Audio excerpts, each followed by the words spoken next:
Perjuangan untuk menjadi seorang raja bajak laut bukanlah hal yang mudah bagi Luffy Senpai untuk mewujudkan impiannya. Luffy memulai perjalanannya sebagai seorang bajak laut sejak usia 17 tahun dan perlahan-lahan dia mulai mengumpulkan banyak kru untuk membentuk kelompok bajak lautnya. Dalam petualangannya, Luffy bertemu dengan banyak sekali orang-orang di penjuru dunia One Piece. Sebagian di antaranya adalah orang yang kemudian bergabung dengan Luffy, dan ada juga yang menjadi teman dari Luffy. Namun ada juga yang justru menjadi musuh dari Luffy. Luffy memang dikenal karena memiliki kemampuan dan juga kekuatan yang cukup dahsyat. Hal ini juga tak luput dari kekuatan buah iblis Gomu Gomu no Mi, tipe paramecia yang dimiliki oleh Luffy. Selain itu, yang lebih menariknya lagi sih, buah iblis Gomu Gomu no Mi ini dulunya adalah buah iblis yang sangat dijaga oleh pemerintah dunia.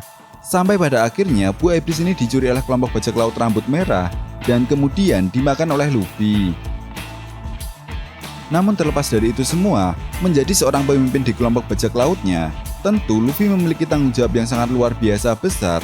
Luffy harus bisa melindungi nyawa dari para nakamanya, sekaligus juga memastikan mereka bisa mewujudkan mimpi mereka sendiri. Dan salah satu yang Mimin suka dari sifat Luffy ini adalah dia sering sekali mempertaruhkan nyawanya demi orang lain dan juga para kru bajak lautnya. Mungkin inilah alasan kenapa teman adalah hal terpenting bagi Luffy. Hal ini pun bisa kita lihat saat Luffy berhasil mengalahkan salah satu mantan Shichibukai, yaitu Crocodile.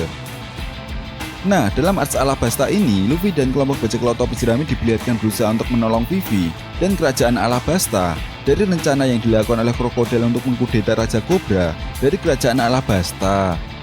Crocodile menggunakan berbagai macam cara untuk bisa merebut kekuasaan dari kerajaan Alabasta, termasuk mengadu domba antara pihak-pihak tertentu. Hal ini pun dilakukan oleh Crocodile untuk tujuan menemukan lokasi salah satu senjata kuno, yaitu Pluton. Dengan bantuan Nico Robin ketika itu, Crocodile meyakini bahwa salah satu senjata kuno Pluton berada di wilayah Alabasta. Namun hal tersebut berhasil ditahan oleh Luffy saat kelompok bajak laut topi jerami datang ke Alabasta dan menyetujui permintaan dari Vivi.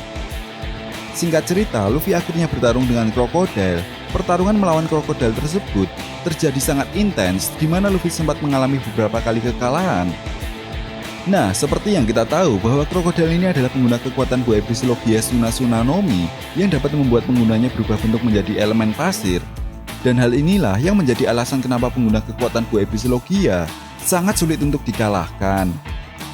Bahkan Luffy pun sempat hampir tewas sebelum kemudian dia berhasil menemukan cara untuk mengalahkan Crocodile. Ya, Luffy memanfaatkan air atau cairan darah pada tubuhnya agar Crocodile tidak bisa berubah wujud ke bentuk pasirnya. Sampai akhirnya kemudian Luffy berhasil menghajar Crocodile hingga tak sadarkan diri. Tak sampai di sini saja, pengorbanan Luffy pun harus masih berlanjut lagi ketika melawan Gecko Moria di Tiller Bug. Ya, Tiller Bug merupakan salah satu arcs yang paling menarik dalam cerita One Piece. Dalam arcs ini, Luffy bertemu dengan sosok Brook dan merekrutnya menjadi bagian dari nakamanya. Di arcs ini juga Luffy harus menghadapi salah satu mantan Shichibukai, yaitu Gecko Moria. Nah, kekuatan Gecko Moria ini cukup merepotkan bagi kelompok bajak laut topi jerami, karena dengan kekuatan buah iblis Kage no Mi tipe paramecia, Moria bisa mengikat seseorang dan memindahkan setengah jiwanya untuk menghidupkan pasukan zombie. Dengan kekuatannya ini, Gecko Moria bisa membuat siapapun menderita karena banyak orang yang tidak bisa keluar dari pulau tersebut. Oleh sebab itu, dia memanfaatkan orang-orang yang terjebak di pulau itu untuk mencuri bayangannya, yang dia gunakan untuk bisa memaksimalkan kekuatan fisiknya dengan mengkonsumsi bayangan orang lain yang telah dia curi. Dalam arcs ini, Luffy bukan hanya bertarung melawan Gecko Moria yang sudah menghisap 1000 bayangan, dia juga bertarung dengan monster raksasa Ors, yang mana hal itu hampir merenggut nyawa Luffy setelah anak buah Lola memasukkan 100 bayangan pada tubuh Luffy. Ya, meskipun di akhir pertarungannya melawan Moria, Luffy benar-benar harus memaksimalkan dirinya untuk bisa mengembalikan semua bayangan yang telah dicuri oleh Moria. Bahkan, Chopper saja sampai memperingatkan kepada Luffy, jika dia terus memaksakan kekuatannya, maka tubuhnya akan hancur. Namun, pada akhirnya, pengorbanan Luffy tersebut berhasil menyelamatkan nyawa semua orang dan mengembalikan bayangan mereka.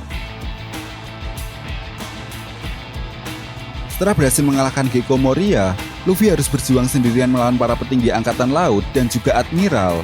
Ya, perang besar di Marineford terjadi saat eksekusi Port Gas di Ace akan dilakukan. Luffy ketika itu datang tanpa bantuan dari nakamanya, setelah insiden di Kepulauan Sabaody yang memisahkan mereka. Nah, dalam arcs ini Luffy benar-benar harus mati-matian untuk menyelamatkan Ace dari eksekusi mati. Perjuangan Luffy pun sangat epik sekali. Sampai-sampai Luffy harus diajar habis-habisan oleh para petinggi angkatan laut dan juga admiral. Singkat cerita, Luffy kemudian berhasil menyelamatkan Ace. Namun tiba-tiba Sakazuki Akainu datang dan menghajar Luffy. Akan tetapi justru hal tersebut di luar dugaan.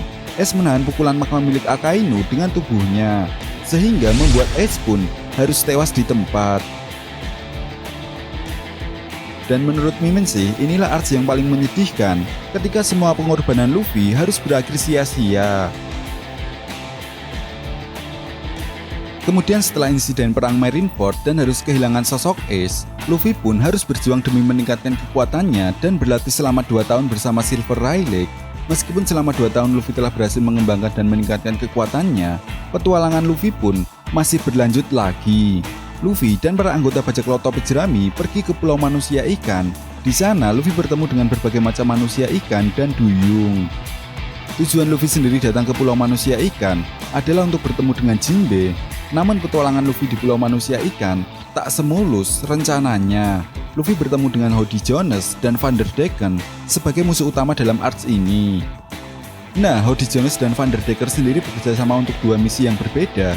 Hody Jones berusaha untuk mengambil alih kerajaan Ryukyu dan juga kendali atas Pulau Manusia Ikan.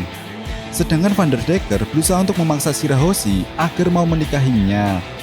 Demi menggagalkan rencana mereka berdua, Luffy pun kemudian bertarung melawan mereka. Dalam pertarungan ini, Luffy harus kehilangan banyak sekali darah, bahkan hampir tewas. Dan dalam momen ini juga, kita melihat bagaimana Jinbe rela mendonorkan darahnya demi menyelamatkan Luffy. Padahal ketika itu Jinbe bukan bagian dari nakama Luffy. Ya, meskipun Luffy sudah memiliki darah dari manusia ikan, bukan berarti Luffy terus bisa berenang ya.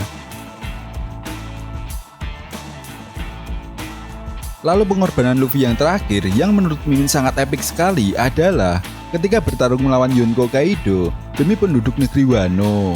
Nah, arcs Wano adalah arcs yang masih berjalan hingga sampai saat ini. Dalam arcs ini juga kita bisa melihat bagaimana para penduduk negeri Wano harus merasakan penderitaan yang mendalam karena ulah Kaido dan Orochi yang datang menjajah negeri mereka.